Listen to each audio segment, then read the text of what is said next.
Si Queen, beauty lang. First time ko nga pala magpalagay ng eyelashes sa aking mata.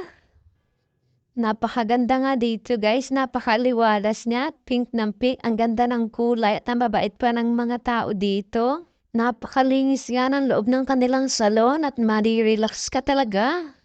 Ang saya-saya ko nga dito dahil sa wakas, nadagdagan na rin ng aking pilikmata. Matagal ko lang pinapangarap dahil manipis. Matatagpuan nyo nga ang kanilang pwesto dito sa bayan ng Taal, Batangas. Tapat lamang po ito ng palengke ng Taal. Malapit sa night market na ginagawa. At pag ikaw nga po ay lumabas, ay tanaw na tanaw mo iyong simbahan ng Taal. Napakaganda nga ng kanilang pwesto. Tanaw na tanaw mo, napakaliwalas at color pink talaga, masarap sa mata. Ang ganda nga ng kanilang chandelier sa taas, pack na pack. Ayan nga at ayan yung asawa at anak ko, kasama ko rin sila. Ikwento ko nga sa inyo kung bakit nandito ako sa salon ng Say Beauty lang. Sinabi ko nga sa asawa ko na masakit yung aking paa.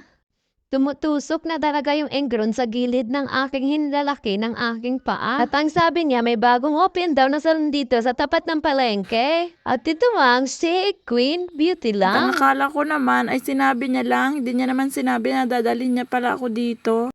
At nung sinundo niya nga kami ni JB sa school, ay diniretso niya kami dito sa salon para daw imaibsa na ang sakit ng aking paa. Noong una nga ay ayaw kong pumayag dahil sabi ko wala akong pambayad at ang sabi niya naman ay siya na daw ang bahala. Ay wow, mayaman. At ito nga, tinumpisahan ng linisan ng aking paa. Ayan, pagpasensyahan niyo na yung aking paa dahil talagang para siyang paga na namamanas at parang panlalaki talaga ang aking paa. Ewan ko ba kung bakit ganyan ang aking paa? Nagre-rebad nga rin pala sila dito ng mga buhok. Meron din silang foot spa, hand massage, and foot massage. At may waxing din. Nag-hair service nga rin pala sila. Meron din silang regular manicure and pedicure at mani-gel, gel polish. At meron ding soft gel extension and eyelash extension. At yun nga yung pinagawa ko. At marami pang iba. Ito nga po pala ang kanilang page sa Facebook. Ito nga pala ang pwede niyo ipagawa sa kanila, lashes and waxing. At makikita na rin dyan kung magkano ang babayaran at kung alin dyan ang inyong ipapagawa. At iba't iba nga ang kanyang price. Ayan nga. At marami pa nga iba na pwede niyong ipagawa. At ayan nga ang mga price niya. Ano pa inihintay mo? Tara, visit ka na dito. Kung gusto mong maranasan to, napakaganda nga dito at mabait pa ang tao.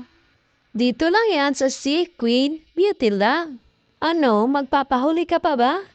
Kaya ka na, ikaw na lang ang kulang. Yes, oo. Ikaw nga ang tinutukoy ko. Pumunta ka na dito. Napakalapit lang, dito lang sa Zone 1.